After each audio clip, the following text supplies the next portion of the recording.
The King James Bible, the second book of the Kings, chapter 20. In those days was Hezekiah sick unto death, and the prophet Isaiah the son of Amoz came to him, and said unto him, Thus saith the Lord, Set thine house in order, for thou shalt die, and not live. Then he turned his face to the wall, and prayed unto the Lord, saying, I beseech thee, O Lord, remember now how I have walked before thee in truth and with perfect heart, and have done that which is good in thy sight. And Hezekiah wept sore.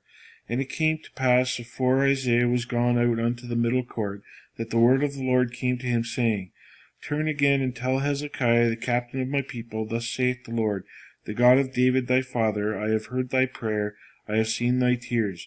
Behold, I will heal thee. On the third day thou shalt go up unto the house of the Lord. And I will add unto thy days 15 years, and I will deliver thee and the city out of the hand of the king of Assyria.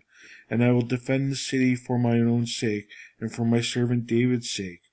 And Isaiah said, Take a lump of figs. And they took it, and laid it on the boil, and he recovered.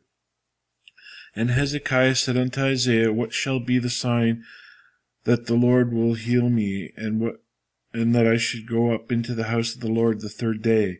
And Isaiah said, This sign thou shalt have of the Lord, that the Lord will do this thing that he hath spoken. Shall the shadow go forward 10 degrees, or go back 10 degrees? And Hezekiah answered, It is a light thing for a shadow to go down 10 degrees.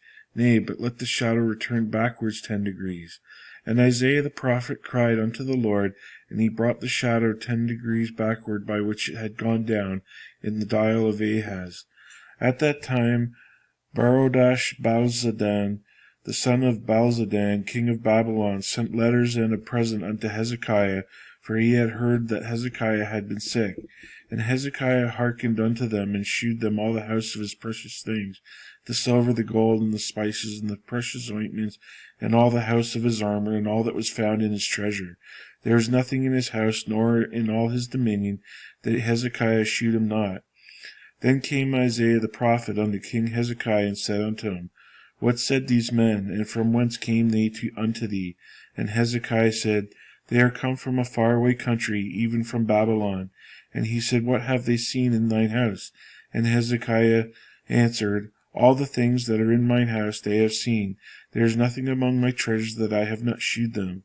And Isaiah said unto Hezekiah, Hear the word of the Lord. Behold, the days come that all that is in thine house, and that which is thy father's, have laid up in store unto this day, shall be carried into Babylon. Nothing shall be left, saith the Lord.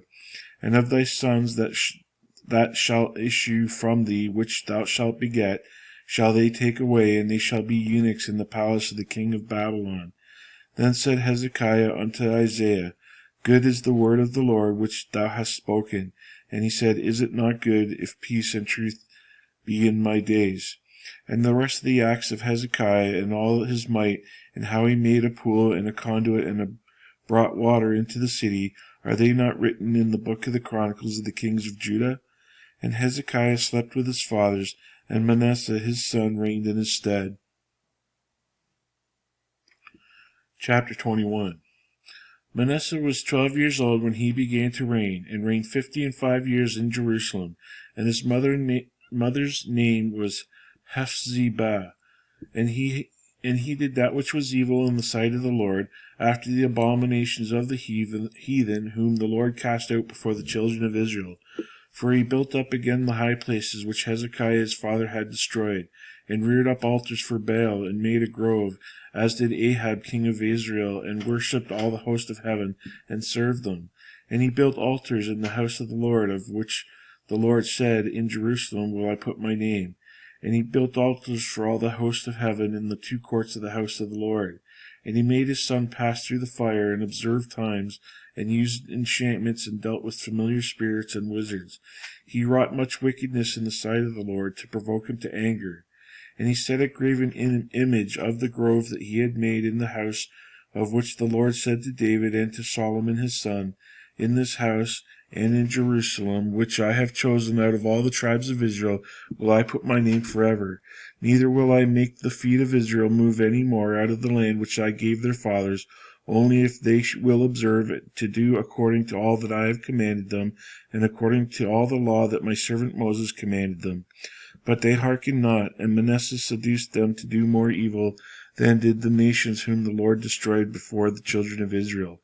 And the Lord spake by his servants the prophets, saying, Because Manasseh king of Judah hath done these abominations, and hath done wickedly above all that the Amorites did, which were before him, and hath made Judah also to sin with his idols, therefore thus saith the Lord God of Israel, Behold, I am bringing such evil upon Jerusalem and Judah, that whosoever heareth of it, both his ears shall tingle. And I will stretch over Jerusalem the line of Samaria, and the plummet of the house of Ahab, and I will wipe Jerusalem as a man wipeth a dish, wiping it and turning it upside down. And I will forsake the remnant of mine inheritance, and deliver them into the hand of their enemies, and they shall become a prey and spoil to all their enemies, because they have done that which is evil in the sight, and have provoked me to anger since the day their fathers came forth out of Egypt, even unto this day. Moreover, Manasseh shed innocent blood very much, till he had filled Jerusalem from one end to the other, besides the sin wherewith he made Judah to sin, in doing that which was evil in the sight of the Lord. Now the rest of the acts of Manasseh, and all that he did, and his sin that he sinned, are they not written in the book of the Chronicles of the kings of Judah? And Manasseh slept with his fathers, and he was buried in the garden of his own house, in the garden of Uzzah, and Amon his son reigned in his stead. And Amon was 22 years old when he began to reign, and reigned 2 years in Jerusalem. And his mother's name was Meshullemeth, the daughter of Haraz of Jotbah. And he did that which was evil in the sight of the Lord, as his father Manasseh did. And he walked in all the ways that his father walked in, and served the idols that his father served, and worshipped them. And he forsook the Lord God of his fathers, and walked not in the ways of the Lord. And the servants of Ammon conspired against him, and slew the king in his own house. And the people of the land slew all them that had conspired against King Ammon, and the people of the land made Josiah his son king in his stead. Now the rest of the acts of Ammon which he did, are they not written in the books of the Chronicles of the kings of Judah? And he was buried in the sepulchre in the garden of Uzzah, and Josiah his son reigned in his stead.